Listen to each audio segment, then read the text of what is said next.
दादा जी, जी बेटा, क्या बात है? मुझे आपकी मदद चाहिए होगी। क्या मदद चाहिए मेरे बेटे को? मुझे हम और हमारी दुनिया के मौजू पर मजमून लिखना है। स्कूल से काम मिला है। तो ये कौन सी बड़ी बात है, अभी लिख लेते हैं। क्या लिखें? लेकिन लिखने से पहले थोड़ा सा समझ ना ले। जी ठीक है, बताएं।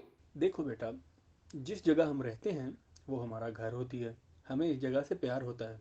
ऐसा क्यों है? आप बताएं। क्योंकि इस जगह पर हमें आराम मिलता है, यहाँ हम महफूज महसूस करते हैं। इसीलिए हमें अपना घर हमेशा अजीज होता है, और जो जगह हमें अजीज होती है हम उसकी कदर करते हैं। और हम इसे साफ सुथरा रखते हैं, इसे सजाते हैं। शाबाश, बिल्कुल ठीक कहा। इसके अलावा हम इससे मोहब्बत भी करते हैं। जी बिल्कुल। सिर्फ जगह से ही नहीं, हम वहाँ रहने वाले लोगों से भी प्यार करते हैं। जी दादा जान, ऐसा ही है। तो बात तो वाज़ेह हो गई। लेकिन कैसे? मेरी समझ में तो कुछ नहीं आया। ज़रा बड़े पैमाने पर सोचो बेटा। जिस तरह ज़मीन पर ये इमारत जहाँ हम रहते हैं हमारा घर है, उसी तरह कायनात में ये ज़मीन इंसान का घर है।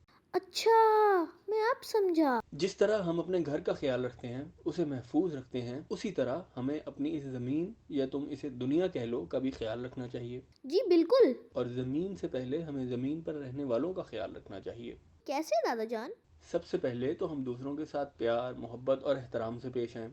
उनके साथ मिलजुल कर रहें। छोटी छोटी बातों पर लड़ाई झगड़ा ना करें। जी बिल्कुल।